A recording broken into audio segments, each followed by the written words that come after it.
घाटी रुग्णालयातील नर्सिंग कॉलेजमधील तिसऱ्या सत्राच्या 19 विद्यार्थ्यांची रॅगिंग करणाऱ्या चौथ्या व पाचव्या सत्राच्या 11 विद्यार्थ्यांना एका सत्रासाठी सस्पेंड करण्याचा निर्णय घेण्यात आला।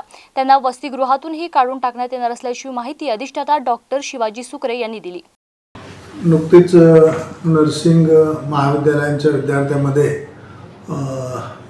द्वितीय वर्षाच्या तिसऱ्या टर्मचे आणि तृतीय वर्षाच्या चौथ्या टर्मचे आणि पाचव्या टर्मचे मुलं जे आहेत त्यांच्या दोन गटामध्ये वसतिगृहामध्ये काही शिवीगाळ करणे, गाणे म्हणायला लावणे, अंगावर धावून जाणे अशा प्रकारचे तक्रार नर्सिंग कॉलेजच्या प्राचार्याकडे प्राप्त झाली आणि त्यानंतर त्यांनी 3 तारखेला आणि 4 तारखेला त्याची चौकशी केली आणि चौकशीचा अहवाल आमच्या संस्थेच्या रॅगिंग कमिटीकडे दाखल केला आणि त्यावर अँटी रॅगिंग कमिटीने सुद्धा त्यामध्ये 2 दिवसाची चौकशी करून तो अहवाल नुकताच काल माझ्याकडे दिला।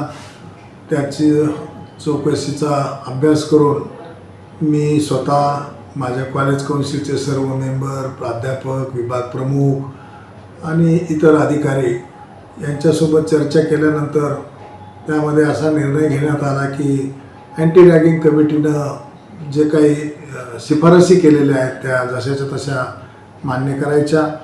त्यामध्ये 11 विद्यार्थी दोषी सापडलेले आहेत। त्या 11 विद्यार्थ्यांना एका टर्मसाठी संस्थेमधून सस्पेंड करायचं आहे, त्यांची एक टर्म वाढवायची आहे। त्यानंतर त्यांना समितीनं 25,000 रुपयाचा कमीत कमी दंड करायची तरतूद आहे अँटी रॅगिंग कमिटीच्या नियमामध्ये। तर ते सुद्धा 25,000 रुपयाचा प्रत्येकी दंड आपण त्यांना ठोठावलेला आहे आणि एका चांगल्या हेतूनं ही मुलं गरिबाच्या घरची आहेत, खेड्यापाड्यातून आलेली आहेत, त्यांना आर्थिकदृष्ट्या सामाजिकदृष्ट्या अनेक अडचणींना सामोरं जावं लागतं। याचा विचार करून तत्कालीन प्रशासन, अधिष्ठाता व मी स्वतः हे हॉस्टेल मुलांना चांगल्या पद्धतीनं त्यांच्या वसतिगृहाचं बांधकाम चालू आहे, बांधकामाचं टेंडर सुरू होणार आहे।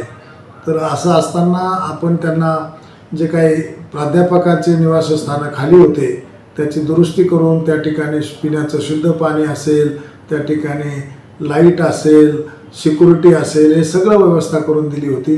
परंतु दुर्दैवानं त्यांनी ज्युनियर मुलांना त्या ठिकाणी बोलून अशा प्रकारचं वर्तन केलं आणि त्यामुळं त्यांना वरीलप्रमाणे समितीनं शिफारस केल्यानुसार कारवाई करण्यात आली आणि भविष्यात अशा घटना घडू नये म्हणून ही कडक कारवाई करण्यात आली आहे आणि त्यांचं वसतिगृहसुद्धा रद्द करण्यात आलेलं आहे।